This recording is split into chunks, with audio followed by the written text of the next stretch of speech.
you want to train consistently, if you want to build muscle, lose fat, and actually feel stronger, then you have to learn your body. Not the body influencers train with, not the body programs are written for, your physiology, your response, your system. There's a saying, there's more than one way to skin a cat. And in this world, there's more than one way to train, grow, and transform. Today, I'm going to break down how to learn your body, why different people respond differently, how strength training actually changes you on a cellular level, why fuel choices matter, and how training must match your physiology.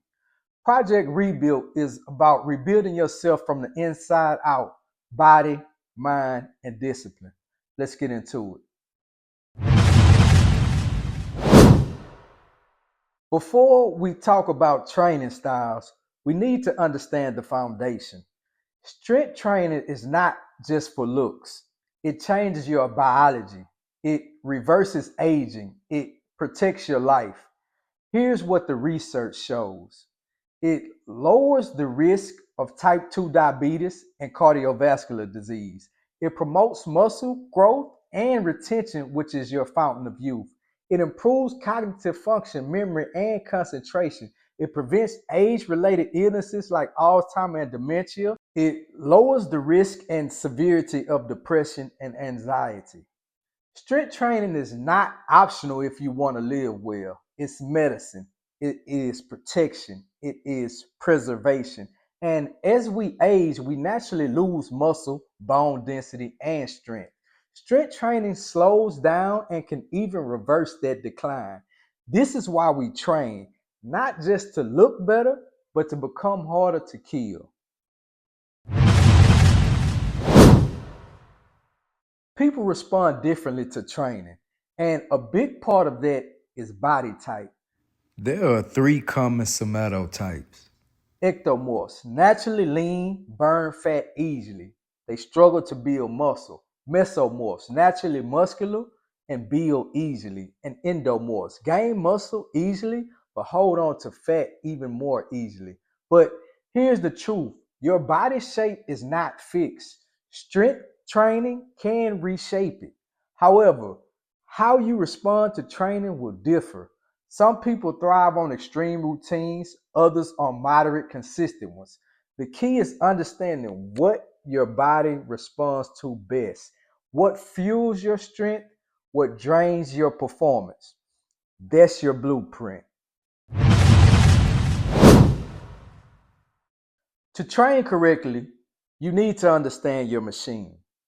You have over 600 muscles in your body, some deep, some superficial, all connected through tendons, fibers, and networks that help produce movement.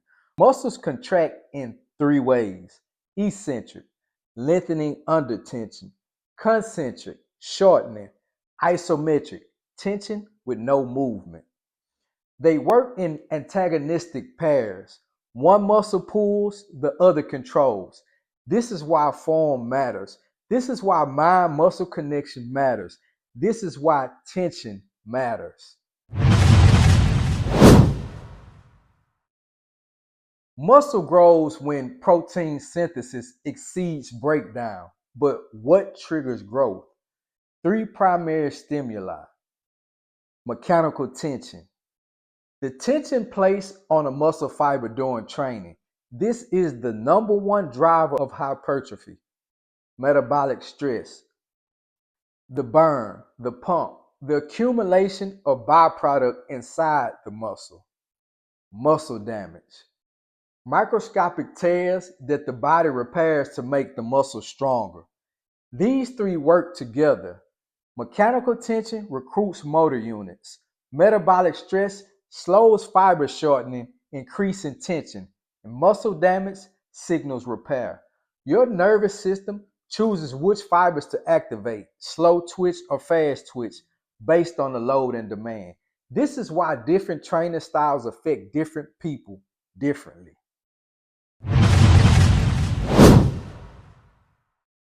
Now, here's where personal experimentation matters.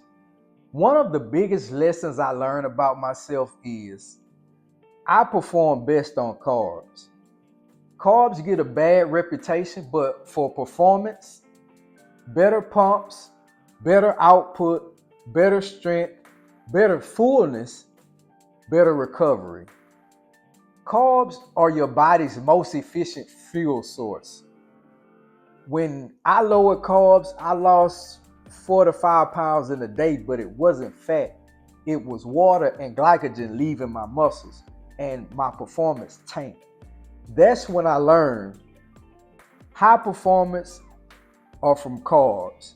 Cutting the last bit of fat, use lower carbs and higher fats. But you must understand the trade-offs. If you drop carbs, you cannot train the same way. Why? Low carbs equal low glycogen. Low glycogen equals low recovery. Low recovery, lower training volume. So when carbs drop, volume must drop too. If you train at night, especially after 9 to 5, you cannot eat all your calories early. You'll walk in drained, flat, and unfueled. Your meals must match your training schedule. Training at night, save calories for the evening. Training early, eat heavier at night.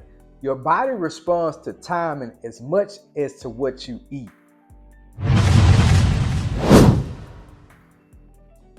After age 40, the body loses muscle every year unless you fight back.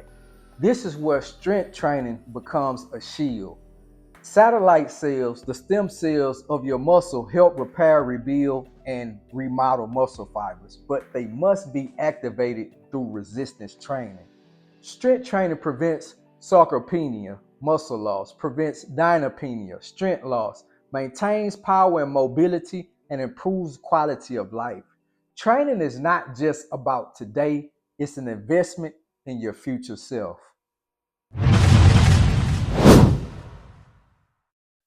Learning your body is the secret to long-term consistency. Learn your fuel, learn your response, learn your body type, learn your strengths, learn what drains you, and learn what builds you. Strength training is a science and an art, and the more you understand your machine, the better your results will be. Project Rebuild is all about learning your body, mastering your discipline, and rebuilding your life. Your rebuild starts here. I'm Aqil. This is Project Rebuild. And until next time, peace and blessings.